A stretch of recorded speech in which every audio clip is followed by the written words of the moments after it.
মুক্তিযোদ্ধাদের নাতিপুতিরাও পাবে না, তাহলে কি রাজাকারের নাতিপুতিরা পাবে? সেটা আমার প্রশ্ন, দেশবাসীর কাছে প্রশ্ন, যে রাজাকার নাতিপুতিরা সব কিছু পাবে, মুক্তিযোদ্ধারা পাবে না। ধরুন একবার তারা এই ধরনের আন্দোলন, শুধু আন্দোলন না, তখন যে সমস্ত ঘটনা তারা ঘটাচ্ছিল, মানে আমেরিকা অফিসে আক্রমণ, সেখানে মানুষের উপর আঘাত করা, কিছু জ্ঞানীগুণী আছে একবারে ঘরের মধ্যে বসে মিথ্যা অপপ্রচার রেকর্ড করে ছেড়ে দিচ্ছে, এই ধরনের সমস্ত দেখে আমি খুব বিরক্ত হয়ে যাই। এবং তখন এক পর্যায়ে বলি যে ঠিক আছে, কোটা বাদই দিলাম। আমি দেওয়ার উদ্দেশ্যটা ছিল আগে দেখো কোটা বাদ দিলে কী অবস্থা হয়, তেমন কী অবস্থা হয়েছে, বেশি দূর যাওয়া লাগবে না। এবারেই দেখেন ফরেন সার্ভিসে মাত্র 2 জন মেয়ে চান্স পেয়েছে এবার, আর পুলিশ সার্ভিসে মাত্র 4 জন মেয়ে চান্স পেয়েছে। নারীর অধিকারের কথা বলি, সব ধরনের ব্যবস্থা রেখেছি।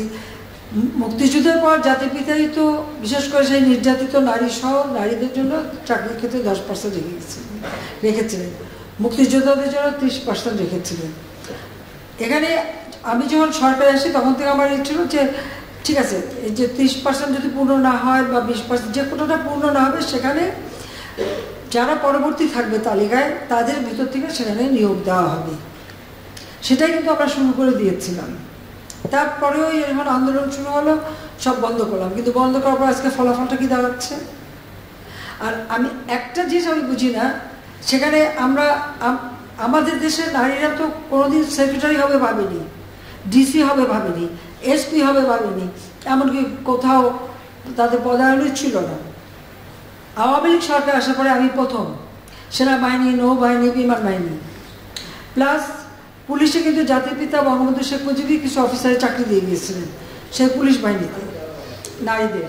প্রশাসনের ক্ষেত্রে প্রথম সচিব কিন্তু আমি করি, এবং প্রথম এসপি, ডিসি, এরপরে একবারে মানে ওসি, সমস্ত জায়গায় যেন নারীদের একটা অবস্থান থাকে সেটা আমরা নিশ্চিত করি।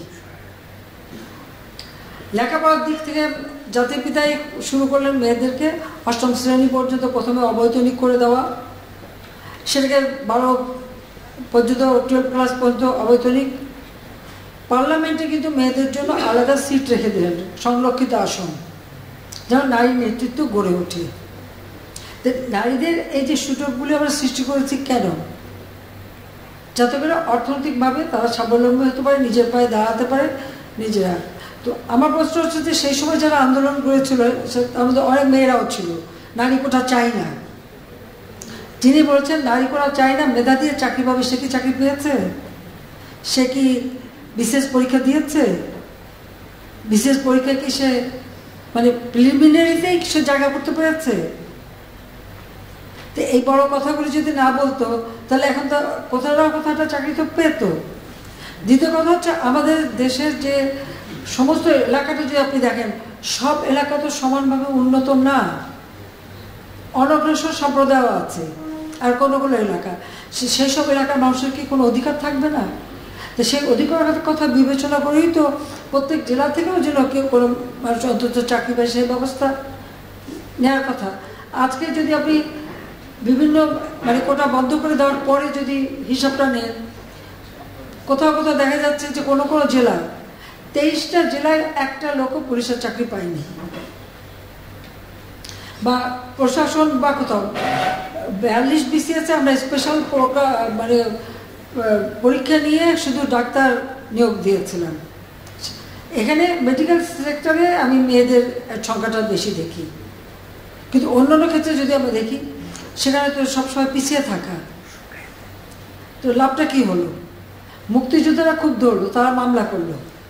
যখন মামলা করার পরে কোর্ট, উচ্চ আদালত কোনো রায় দেয় বা কোর্টের যখন কোনো রায় হয়, সাথে সেই রায়ের বিরুদ্ধে এক্সিকিউটিভ অথরিটির এখন এই মুহূর্তে তো আমাদের কিছু করার নেই, কারণ কোর্টেই সমাধান করতে হবে।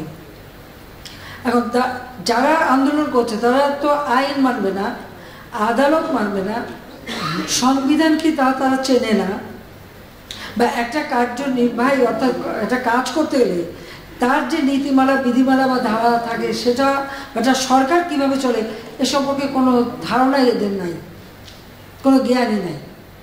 হ্যাঁ, পড়াশোনা করছে, ভালো নাম্বার পাচ্ছে, সেটা ঠিক, কিন্তু ভবিষ্যতে এরা তো নেতৃত্ব দেবে বা এই দেশটা আলাদা দেবে, তাদের তো এই ধারণাগুলি দরকার। আমাদের সংবিধান কি বলে সেটা তাদের জানা উচিত। আমাদের একটা রাষ্ট্র পরিচালনায় কী ধরনের কাজ হয় সে সম্পর্কে তাদের কোনো ধারণা আছে? সে ধারণা তো আমরা দেখি না। আজকে যখন আদালতে চলে গেল, তা আদালতে সেটা সমাধান, এবং আদালত তাদের সুযোগ দিয়েছে, বলেছে আপনারা আসলে আর্গুমেন্ট করেন, বলেন, তা আদালতে যাক, বলুক না, তার রাজপথেই সমাধান করবে। আর আমাকে বলছে, আমি সত্যি কথা বলতে কি, আদালত যখন কথা বলেছে, আদালতে যখন চলে গেছে, তার যখন রায় হয়েছে, তো সেই রায়ের বিরুদ্ধে এখন এই মুহূর্তে আমার তো দাঁড়ানোর কোনো অধিকার নাই। এটা তো আমার সংবিধানও বলে না, আমার পার্লামেন্টও বলে না, কার্যপ্রণালী বিধিও বলে না, কিছুই না। যতক্ষণ পর্যন্ত আদালত থেকে সমাধান না আসবে ততক্ষণ আমাদের এখানে কোনো কিছু করার থাকে না। এটা বাস্তবতা, এই বাস্তবতা তাদের মানতে হবে। আর যদি না মানে কিছু করার নাই, আর রাজপথে আন্দোলন করতেই থাকবে, তবে কোনো ধ্বংসাত্মক কাজ করতে পারবে না। যতক্ষণ তারা শান্তিপূর্ণভাবে করে যাচ্ছে কেউ কিছু বলছে না। কিন্তু এর বাইরে যখন কিছু করবে, পুলিশের গায়ে হাত দেওয়া বা পুলিশের গাড়ি ভাঙা বা এভাবে আক্রমণ, এগুলি যদি করতে যায়, তাহলে তখন তো আইন তার আপন গতিতে চলবে, এখানে আমাদের কোনো কিছু করার নেই। গোটা আন্দোলন করবার আগে তাদের তো পরীক্ষার রেজাল্টগুলি দেখে নেওয়া উচিত ছিল, যে কোথায় তারা দাঁড়িয়েছে। আর দ্বিতীয় কথাটা হচ্ছে, মুক্তিযুদ্ধের বিরুদ্ধে এত ক্ষোভ কেন? মুক্তিযোদ্ধাদের নাতিপুতিরাও পাবে না, তাহলে কি রাজাকারের নাতিপুতিরা পাবে? সেটা আমার প্রশ্ন, দেশবাসীর কাছেও প্রশ্ন, যে রাজাকার নাতিপুতিরা সব কিছু পাবে, মুক্তিযোদ্ধারা পাবে না। অপরাধটা কি? নিজের জীবন বাজি রেখে, নিজের পরিবার সংসার সব কিছু ফেলে দিয়ে যারা মুক্তিযুদ্ধে অংশগ্রহণ করেছিল, দিন রাত খেয়ে না খেয়ে, কাদা মাটি ফেলে, রোদ বৃষ্টি ঝড় সব মোকাবেলা করে যুদ্ধ করে এই দেশে বিজয় এনে দিয়েছিল। আর বিজয় দিয়েছিল বলেই না আজকে সবাই উচ্চ পদে আসে, আজকে গলাবারে কথা বলতে পারছে। ধরে তো পাকিস্তানিদের বুটের লাথি খেয়ে চলতে হতো। আজকে আমি কথা বলছিলাম যে কোনোদিন বিদেশে যেতে গেলে আগে একটা ভিসা নিতে যেতে হতো করাচিতে, কারণ যখন করাচি রাজধানী, এরপর রাজধানী হলো ইসলামাবাদ, তারপর হলো পিন্ডি। তো সেখান থেকে বিদেশে যাওয়ার ভিসা তো আন্তর্জাতিক কোনো ফ্লাইট ঢাকা থেকে চলতো না, ওই করাচির থেকে আন্তর্জাতিক ফ্লাইট নিতে হতো, হয় দিল্লি থেকে নয় করাচি থেকে। এই জায়গা থেকে কোনো আন্তর্জাতিক ফ্লাইট যেত না, এটা আমার নিজের অভিজ্ঞতা।